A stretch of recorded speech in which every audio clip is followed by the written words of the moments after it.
aí, pessoal, tudo pronto para mais um livro do dia. Hoje vamos mergulhar fundo em 21 lições para o século XXI, de ninguém menos que Yuval Noah Harari. É isso aí, pegamos esse livro que fala sério, né? É cheio de ideias, umas ideias complexas até, e a gente vai te guiar, uma boa, pelos pontos mais importantes. Com a nossa vibe de sempre, né? Descontraída, já vou avisando. Prepara a cabeça, que o Harari já chegando, soltando logo uma bomba.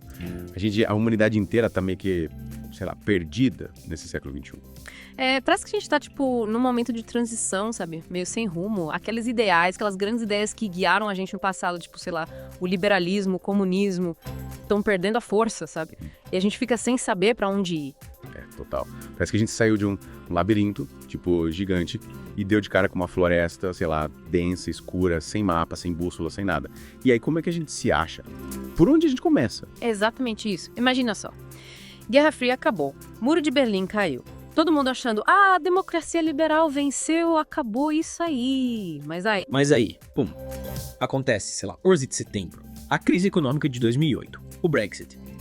A ascensão do populismo, deu pra ver que a história, na verdade, não tinha acabado, né? E no meio dessa bagunça toda, a tecnologia vai avançando, mas avançando no ritmo alucinante. A internet já mudou tudo e agora a gente tem inteligência artificial, biotecnologia. É muita coisa nova pra entender. É muita coisa. E o Harari pergunta, será que a gente tá preparado pra lidar com tudo isso? Ou será que a gente tá, virando irrelevante diante das máquinas?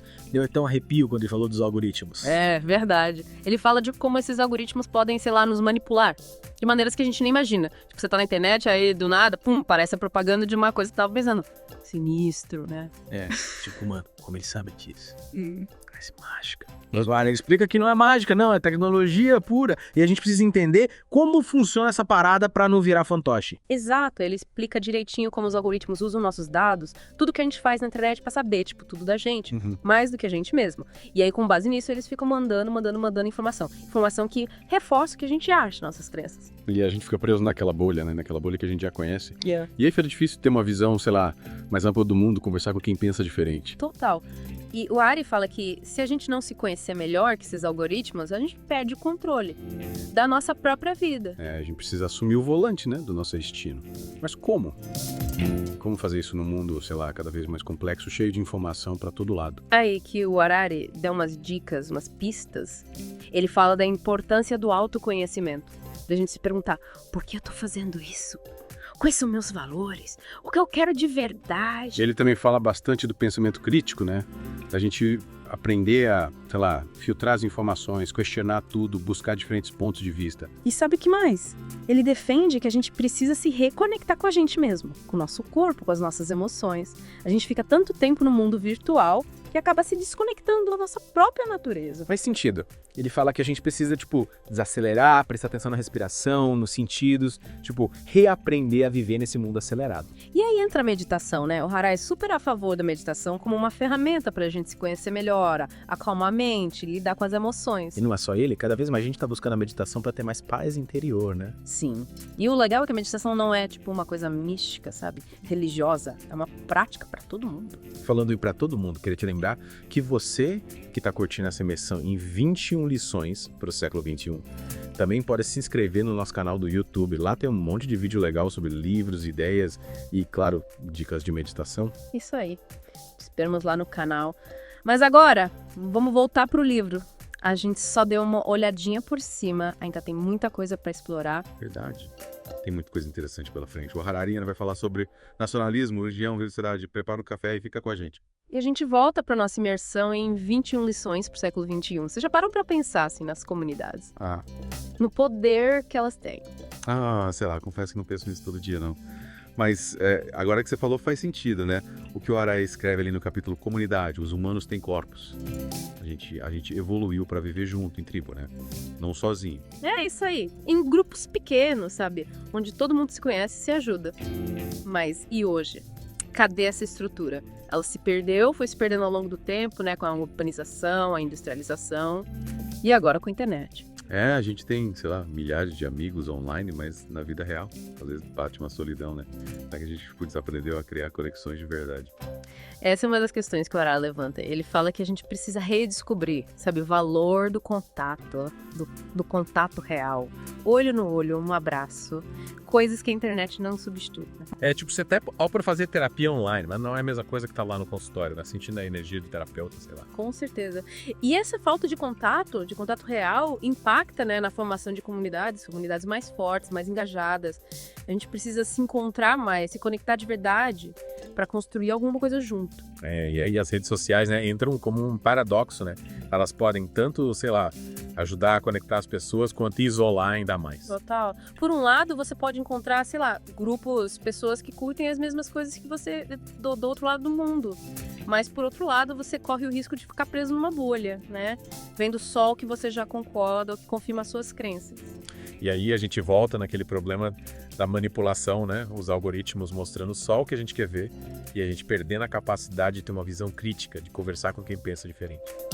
Vira um ciclo vicioso. Por isso que o Harari fala pra gente usar as redes sociais de um jeito, sei lá, mais consciente. Buscar informação de fontes confiáveis, conversar com gente que pensa diferente. E além da interação online, né, ele também fala da importância de fortalecer as comunidades locais.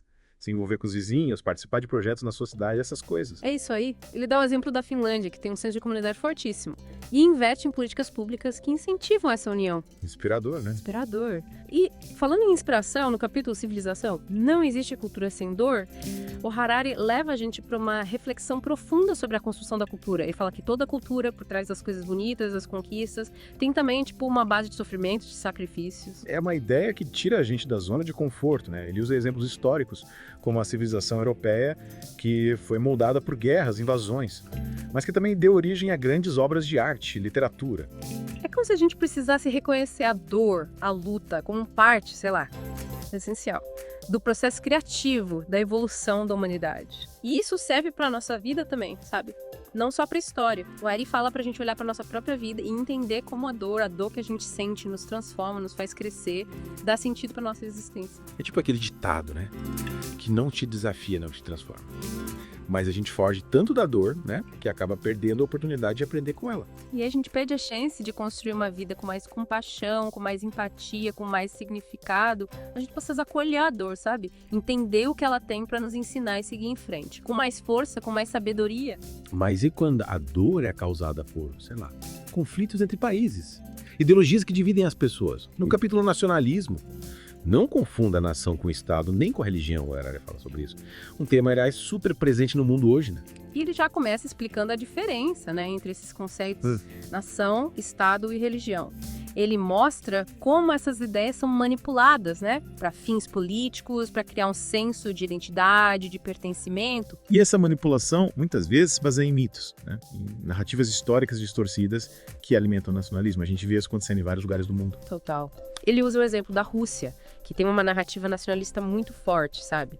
Baseada na ideia de que o país é sempre vítima de inimigos externos. E essa narrativa é usada para justificar ações que violam direitos humanos, como, por exemplo, a invasão da Ucrânia. É assustador como o nacionalismo pode ser usado para justificar a violência, a intolerância, a exclusão. E a gente precisa tomar cuidado para não cair nessa armadilha. Cuidado. O Harari fala pra gente questionar esse nacionalismo cego, sabe? Buscar uma identidade mais aberta, mais inclusiva, baseada em valores universais, como a compaixão, a justiça, a liberdade. E a religião, né? A religião também tem um papel importante na formação da identidade, dos valores. No capítulo Religião, não leve o fundamentalismo a sério, o Harari analisa essa relação, né? Entre a fé e o mundo moderno. Ele reconhece a importância da religião ao longo da história, né? Na organização das sociedades, na busca por sentido para a vida. Mas ele também alerta para o perigo do fundamentalismo religioso. Que é quando a religião vira tipo um dogma, né? Uma verdade absoluta que não pode ser questionada. E aí a gente vê, né, a intolerância, a violência, a rejeição à ciência, ao progresso. É isso. Ele usa o exemplo do Estado Islâmico, que distorce os ensinamentos do Islã para justificar atos de terrorismo. O fundamentalismo, seja ele religioso ou não, é sempre perigoso, né? Porque ele fecha as portas para o diálogo, para a razão, para a compaixão. E qual o caminho, então? Como a gente pode ter fé, ter valores, sem cair no fanatismo? O Harari defende um secularismo que respeite a liberdade religiosa, mas que também proteja a sociedade dos excessos do fanatismo. Ele acredita que as leis de um país devem ser baseadas em princípios éticos universais e não em dogmas religiosos. e ele incentiva a gente a buscar uma espiritualidade que seja aberta ao diálogo, à razão, à ciência, uma espiritualidade que ajude a gente a viver com mais significado, com mais compaixão, com mais sabedoria. Falando em sabedoria, lembra que no começo da nossa conversa a gente estava falando da importância de se conhecer, né? De se conhecer melhor para navegar pelos desafios do século XXI. O Harari dedica um capítulo inteiro a isso. Conhecer a si mesmo na era do algoritmo, né? Acho que esse é o ponto central do livro, que ele conecta, né, todas as outras questões que a gente já discutiu. Com certeza. E ele argumenta que nunca foi tão importante se conhecer. Porque agora a gente está competindo com os algoritmos, né? E eles nos conhecem cada vez melhor. Lembra daqueles exemplos? Sim.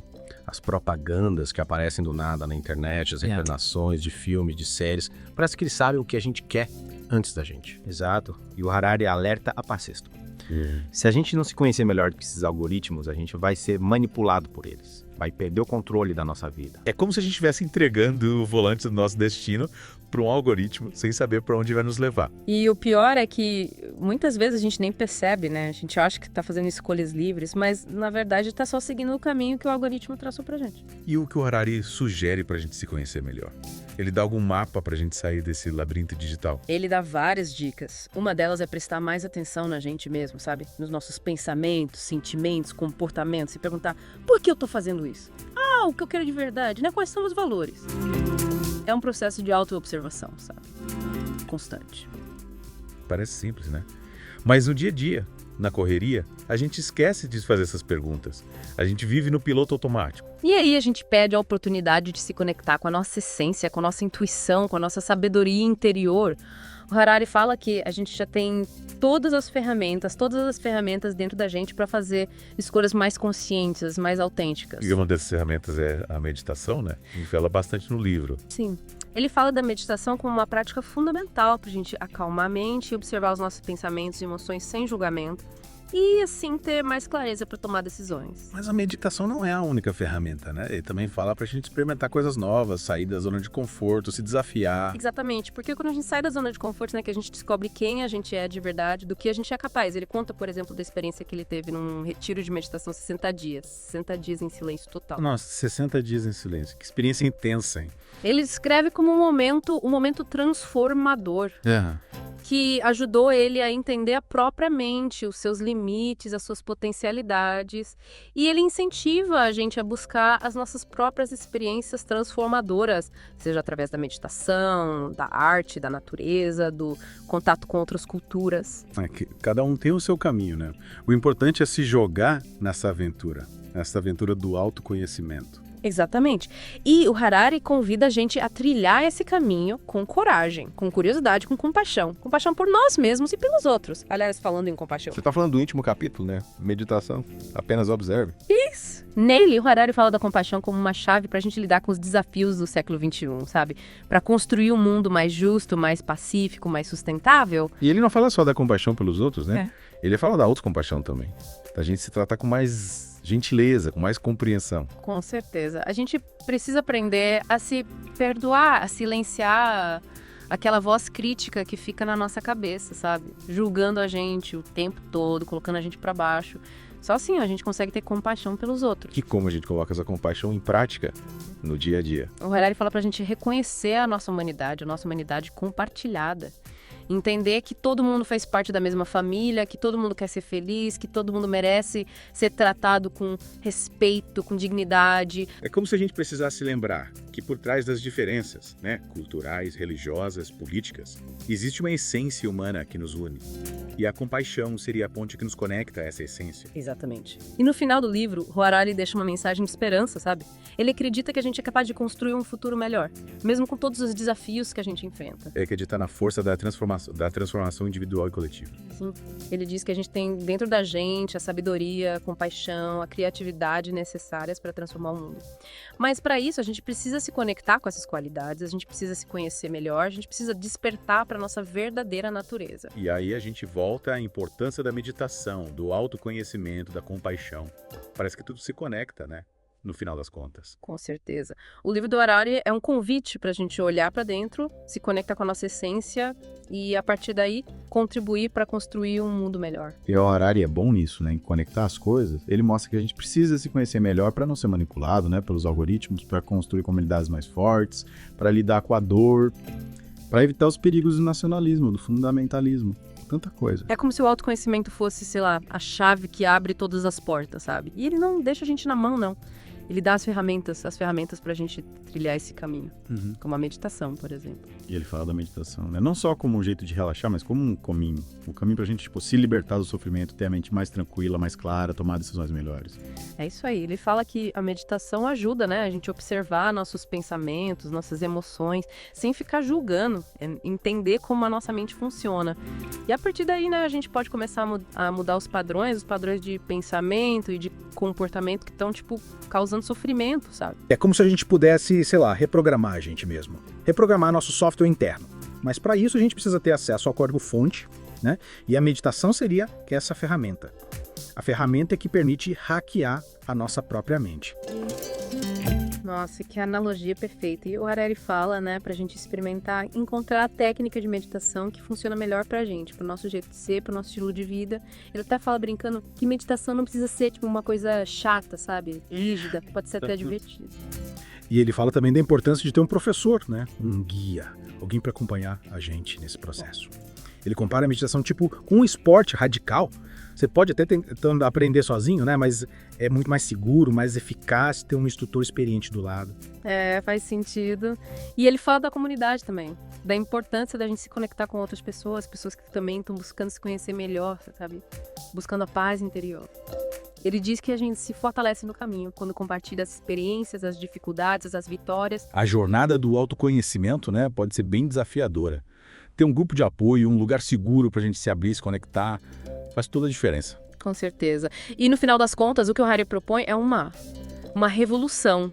Uma revolução da consciência. E acredita que se cada um fizer a sua parte, né, se dedicar um tempo para olhar para dentro, para cultivar a compaixão, a sabedoria, a gente pode transformar o mundo. É uma mensagem poderosa e ele coloca a gente como protagonista da nossa própria história, como agente de transformação social. É isso aí. E ele termina com um convite. Vamos juntos nessa jornada. Vamos juntos construir um futuro mais consciente, mais justo, mais compassivo. Eu topo. E você que está acompanhando a gente nessa missão em 21 lições para o século XXI, também está convidado a embarcar nessa. E para te dar uma força, a gente convida a se inscrever lá no nosso canal do YouTube, tem vídeo sobre meditação, mindfulness, desenvolvimento pessoal, um monte de coisa legal. Isso aí, te esperamos lá. Até a próxima.